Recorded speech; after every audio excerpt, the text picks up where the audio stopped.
الحمد لله رب العالمين والصلاة والسلام على سيد الأنبياء والمرسلين حبيبنا وحبيب رب العالمين محمد وعلى آله وصحبه أجمعين. محترم جناب مجید نظامی صاحب،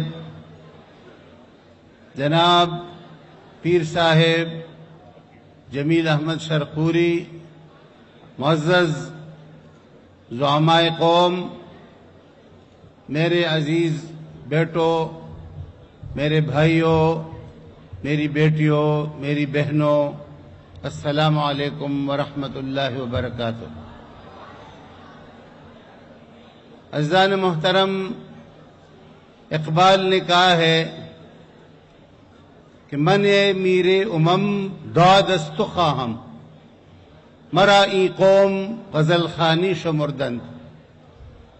اے میر حضور نبی کریم صلی اللہ علیہ وسلم سے فریاد کرتے ہیں کہ میں تجھ سے انصاف چاہتا ہوں کہ مجھے اس قوم نے غزل خان قرار دے دیا ہے. صرف جب بات ہوتی ہے کہ یہاں پہ کلام اقبال پیش ہوگا تو صرف ترنم کو کلام اقبال کہتے ہیں، کسی کی سمجھ میں آئے یا نہ آئے. عزیزان محترم، اقبال نے پیغام دیا ہے، نغمہ کجاؤ من کجاؤ، ساز سخن بہان ایس، سوئی قطار می کشم ناقہ بے زمام را. کہاں شاعری اور کہاں میں. یہ شعر و شاعری تو ایک بہانہ ہے، میرا اصل کام یہ ہے کہ میں بے مہار اونٹنی کو قطار میں لانا چاہتا ہوں، یعنی اس قوم کو منظم کرنا چاہتا ہوں. اقبال شاعری کو نہیں تھے بلکہ شاعری کو، شعر کو انہوں نے استعمال کیا قوم کی اصلاح کے لیے، اور قوم کو قرآن اور سنت کا پیغام دینے کے لیے انہوں نے شعر کو استعمال کیا. انہوں نے اس قوم کی اصل جو خرابی ہے اور جو اس کا اصل مرض ہے اس کی نشاندہی کرتے ہوئے فرمایا، شبِ بگریستم پیش خدا زار، مسلمانان چرا خوارند و زارند، ندا آمد نمی دانی کی این قوم، دلی دارند و محبوبی ندارند. ایک رات میں زار و قطار اپنے رب کے سامنے رویا کہ میرے پروردگار، یہ مسلمان کیوں خوار و زار ہیں. آواز آئی کہ کیا تمہیں معلوم نہیں ہے کہ اس قوم کے سینوں میں دل ہے لیکن اس میں محبوب نہیں ہے. محبوب کو گم کر دیا ہے انہوں نے. محبوب کی پھر خود ہی نشاندہی کرتے ہیں، در دل مسلم مقام مصطفیٰست، آبروئے ماز نام مصطفیٰست، در شبستان حرا خلوت گزید، قوم و آئین و حکومت آفرید، از کلیدی دین در دنیا کشاد، ہم چو او بطن امیگی تھی نزاد. انہوں نے فرمایا مسلمان کے دل میں مصطفیٰ صلی اللہ علیہ وسلم کی محبت ہے، وہ محبوب ہیں. ہماری آبرو ان کے نام نامی سے ہے. انہوں نے حرا کی تاریکیوں میں خلوت اختیار کی، الگ ہو گئے، وہاں سے نکل کر قوم بنائی، آئین بنایا، حکومت بنائی. یعنی حکومت بنانا مصطفیٰ صلی اللہ علیہ وسلم کی سنت ہے، اسلامی حکومت بنانا. دین کی چابی سے دنیا کا دروازہ کھولا کہ دین الگ اور دنیا الگ نہیں ہے. دین دنیا کی زندگی کا سلیقہ ہے، زندگی کس طرح گزارنی ہے، اللہ کی کیا حقوق ہیں، بندوں کی کیا حقوق ہیں، حلال کیا ہے، حرام کیا ہے، کس طریقے سے اس دنیا کے اندر ایک عدل اور انصاف کا معاشرہ قائم کرنا ہے. فرمایا اس کلیدی دین در دنیا کو شاد، ہم چو بطن امیگی تی نزاد. اس کائنات میں ان کی طرح کا کوئی پیدا نہیں ہوا. عزیزان محترم، انہوں نے نوجوانوں کی ایک بڑی تعداد یہاں پہ موجود ہے، نوجوانوں کو انہوں نے نصیحت کی ہے۔ بچے شاہی سے کہتا تھا عقابی سال خورد، اے تیرے شہ پر پہ آساں رفعتی چرخی بریں، کہ میری طرح ایک بوڑھا عقاب، بوڑھا نوجوان بچوں سے، شاہینوں سے کہہ رہا تھا کہ اے تیرے شہ پر پہ آساں رفعتی چرخی برین، ہے شباب اپنی لہو کی آگ میں جلنے کا نام، سخت کوشی سے ہے تلخ زندگانی انگبین، جو کبوتر پر جھپٹنے میں مزہ ہے اے پسر، وہ مزہ شاید کبوتر کے لہو میں بھی نہیں۔ زندگی کیا ہے؟ زندگی کیا ہے؟ جھپٹنا، پلٹنا، پلٹ کر جھپٹنا، لہو گرم رکھنے کا ہے ایک بہانہ۔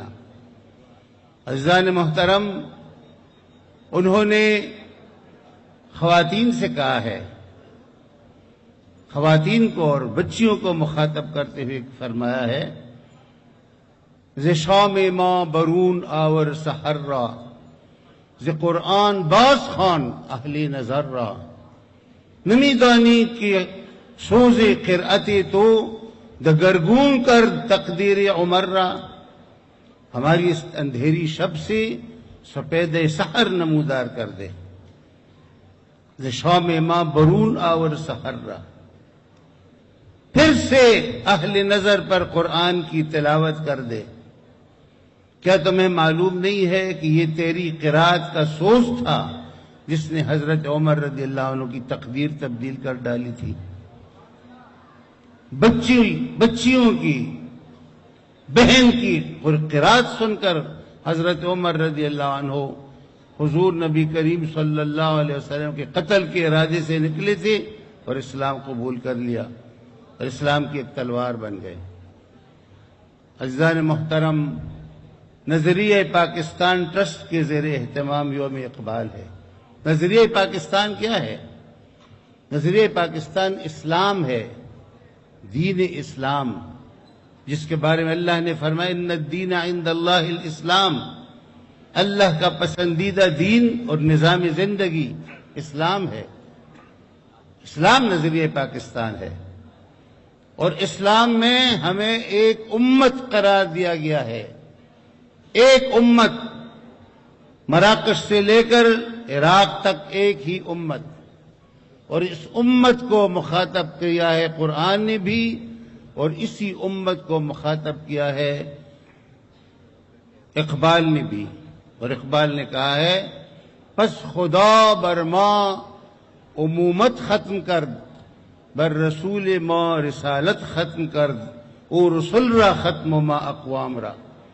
ہمارے اوپر اللہ نے امتوں کا اور قوموں کا اور اقوام کا خاتمہ کر دیا ہے، اور ہمارے رسول صلی اللہ علیہ وسلم پر رسالت کا خاتمہ کر دیا ہے۔ ان کے بعد کوئی رسول آنے والی نہیں ہے، ہمارے بعد کوئی امت آنے والی اور کوئی قوم آنے والی نہیں ہے۔ اقبال نے فرمایا کہ جس طرح حضور نبی کریم صلی اللہ علیہ وسلم نے اعلان کیا ختم نبوت کا، اسی طرح تم اعلان کر دو کہ ہمارے بعد کوئی قوم آنے والی نہیں ہے۔ اس کے حضور اقبال نبی نے جب نبی کریم صلی اللہ علیہ وسلم کی ختم نبوت کا اعلان کرتے ہوئے قادیانیت کو مخاطب کیا اور قادیانیوں کے نبی کو مخاطب کیا، تو نہرو نے خط لکھا کہ تم اتنے روشن خیال آدمی ہو، تم اس فرقہ بندی میں کیوں پڑ گئے ہو؟ اقبال نے اپنا ٹریٹرز ٹو اسلام، انہوں نے ایک خط لکھا ہے جس کو ایک پمفلٹ ہے چھوٹا سا، ٹریٹرز ٹو اسلام، اسلام کے غدار۔ اس میں انہوں نے کہا ہے کہ یہ فرقہ بندی کا مسئلہ نہیں ہے، یہ ہماری امت کا مسئلہ ہے، اور ہماری امت ختم نبوت کے عقیدے کے بغیر زندہ نہیں رہ سکتی، یہ تقسیم ہو جائے گی۔ ختم نبوت کا عقیدہ ہمارا بنیادی عقیدہ ہے۔ حضور نبی کریم صلی اللہ علیہ وسلم کے گرد ہم اکٹھے ہیں، نبی کریم صلی اللہ علیہ وسلم کی گرد ان کی محبت کی وجہ سے، اور ان کے گرد ایک امت ہیں ہم، اور اس ختم نبوت کے عقیدے کو جو اس کے اوپر حملہ کرے گا وہ ہماری امت کی یکجہتی پر حملہ ہے۔ مرزا غلام احمد قادیانی کو مخاطب کرتے ہوئے فرمایا، باطل کے فعل و فر کی حفاظت کے واسطے یورپ زرا میں ڈوب گیا دوش تا کمر،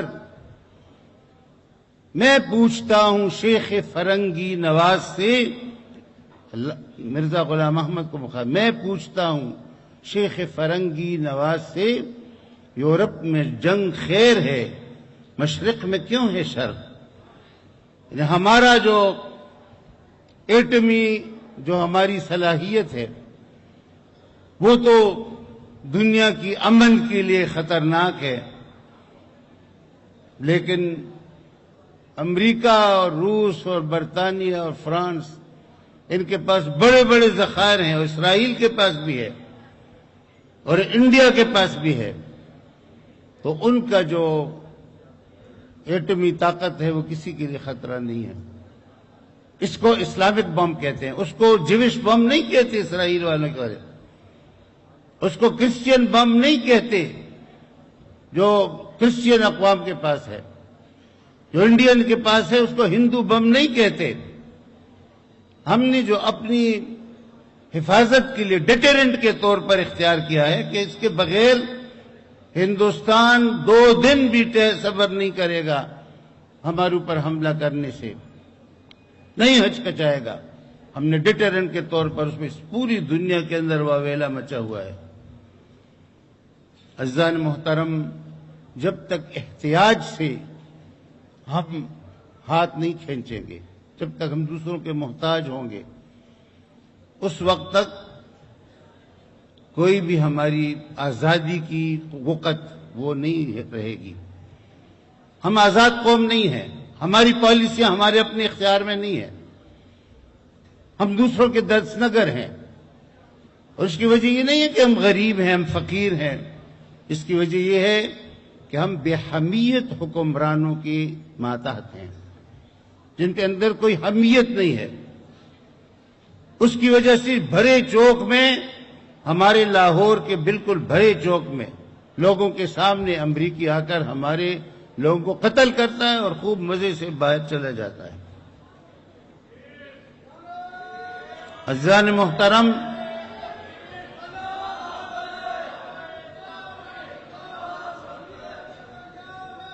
جب تک کہ احتیاج ختم نہیں ہوگا،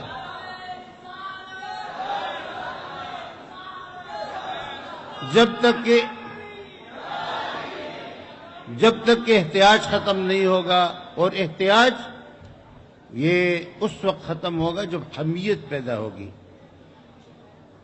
فقیری میں بھی ہم قناعت کے ذریعے سے دوسروں کے احتیاج سے وہ آزاد ہو سکتے ہیں۔ فقیری میں بھی وہ جو اقبال نے کہا ہے کہ فقیری میں بھی وہ اللہ والے تھے، غیور اتنی کہ منعم کو گدا کے در سے بخشش کا نہ تھا یارا، یعنی وہ ان کی ضرورتیں ساری پوری نہیں ہو گئی تھیں،